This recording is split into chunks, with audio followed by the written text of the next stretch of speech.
Hello hi नमस्ते भलरे थांतु समस्ते आसंतु आज गोटे सुंदर सा रेसिपी देखिबा से पुणी आमर राइस कुकर आमर रेसिपी जो बना हबो 2 in 1 रेसिपी तापाई आमर एठी प्याज काटी नैछु। एक्चुअली प्याज एबे टिके सस्ता हो जाइथिला पो तार मगे दउची बहुत सारा प्याज हो जाइछि। सार सेइटु देखि कहले एते प्याज कोन मा पो सारी परिबो केबे सारिबो प्याज एबे वर्षा पुणी आसी गलानी खराब हो जिवो मोर मन को सेइटु आसिला। सार भी आछंती आमर राइस कुकर एयर फ्रायर आन्य सब जिनस रोसई करिकिना तांको टिके खुएबार अच्छी पुणी गले पुणी केबे सी आसीबे तेणु तांको मनरे भी माने रहिबनी जे मु जाइथिली से किछि रोसई करिकि देलानी सेमती मो मन भी खुशी रहिबो जे हाँ सार आसतिले मो मोर सबुथिरे रोसई बास करिकि तांको खुएली तापर मते खाया पई भी भल लागियो। तेणु कोन होउची ना आमर जो राइस कुकर रोसई करिवो तापाई आमर एठी सब प्याज चुना चुना करी काटी नौचु। दी प्रकार आमर प्याज कटा हेबो गोटे पूरा चुना चुना गोटे लंबा लंबा प्याज आमर कटा हेबो।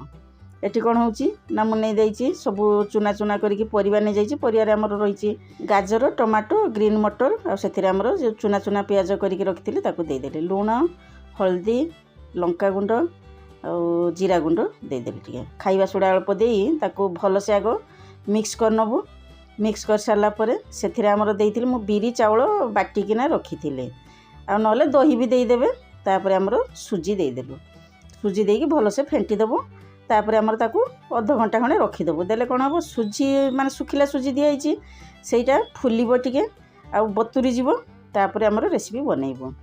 एबे कोन कलु ना आमर राइस कुकर तळे आलू आ ग्रीन मटर लंका देकी तापर प्याज देई टमाटो देदेलु लूण हल्दी लंका गुंड आ जीरा पाउडर दे अल्प टिके सोरिष तेल दे पानी दे देली तेल न देले भी हबो किंतु मु देखिली जे तेल देकी केमती कोन होउची सेति टिके तेल देली तापर ता ऊपर कवर रखि देकी एटा गोटे नुआ आइडिया आसिला। हमर प्लेट जो रहुची कागज प्लेट से प्लेट रखि देली प्लेट ऊपर अल्प टिके घियो लगेई किना हमर से जो बैटर बनैथिली सुजी हमर हलवा ताकू मु दे देली कहीं ना मु ऊपर कौन रखिकी प्लेट रखी कौन केमती बनैबी ए आइडियाटा आसिला। एटा भी बहुत भल आइडिया आउ टिके छोट प्लेट होइतिला ओटे भल भी होइथांता। देखिए आगु को नुआ नुआ केमती कौन ट्राई करबा देखैबा।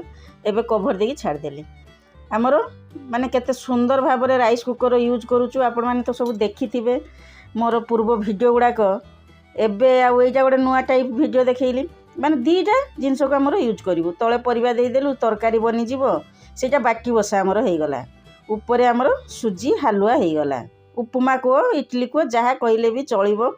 तेणु एबे परिबा भी हमर पूरा सिझी गलानी बाटी बसा बनि गलानी आ किछि असुविधा नै एकाथरे हमर सेटा बसे देइछु बाटी बसा एटा होची राइस कुकर बसा। तापर हमर ऊपर भी सुजी जो बना हेतिला हलवा सेटा बढ़िया से हेई गलानी एबे खाली खाइबार डेरी अछि अल्प समय भितरे माने हमर टिफिन रेडी हेई जिवो आ से भी पूरा हेल्दी टिफिन किछि खराब नुह। एबे मु बाहर कर नउछु देखंतु केते सुंदर भाबरे हमर स्मूथली बाहरी आसीबो मु भी विश्वास कर पारनु एते सुंदर हेइची आ एते बढ़िया से बाहरी भी आसुची माने राइस कुकरटा पूरा मो मन को पाई जाइची। आपण माने देखिबे आपण मानकु भी पसंद आसीबो केते स्मूथली मु काटी जोरीटा भी हमर रही जाइची बाहर हेई नै जो पेपर ता तळे देइथिली चाहिए गोटे कपड़ा भी आपण ता तळे रखी देई परिबे देले सेटा भल हो माने मु एमती करूथिली कोन होची छोट गिन्ना प्लेट रखी दउथिली तापरे हमर जो बेटर दउथिली सेटा बाहरी आसुला तापरे मन को आसिला एटा देई देले पूरा फुल माने बड़ साइज हेई जिवो। तेणु हमर तो एबे 3 जण अछु 3 जण का पई छोट हेले होबनी 2 थर बने पई पड़िबो। तेणु हमर थरुटिए हेई गला सुंदर भाबरे हमर सुजी उपमा एमती करी खाइबे देह पूरा सुस्थ रहिबो हेल्दी रहिबो पसंद भी आसीबो। सेपड़े सार आ पुओ खाइया पई बस जाइजंती ता संगे कोन होईची ना हमर भुवनेश्वर जो आंब नै आस्तिले सेथिर गोटे आंब पाची जाइची पुणी जामरुल ताकू देई देइची हमर तरकारी तो बना हेइतिला आउ हमर सुजी हलवा बहुत सुंदर भाबरे रेसिपीटा ट्राई करची। आपण माने निश्चय थरटे ट्राई करिवे।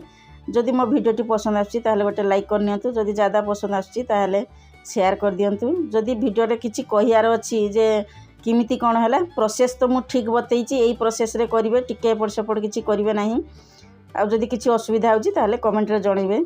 जदि नुआ करी मो चैनल रे रहउछंती ताहले मो चैनल को सब्सक्राइब कर नियंतु। मो चैनल ना जानिछंती तो आपण माने स्वाति रसोई ब्लॉग राइस कुकर तो आ गोटे नुआ टाइप ऑफ यूज हेई गला आगो को आहुरी कोन केमती कोन बना हबो ता विषय रे आपण मानकु देखैबी मो साथी रे बनी रहिबे देले सब किछि जानि परिबे। एइठी रहिली पुणी आसीबी कहिली जगन्नाथक कृपार समस्त भलरे थांतु बोली जुहार कली। Bye bye.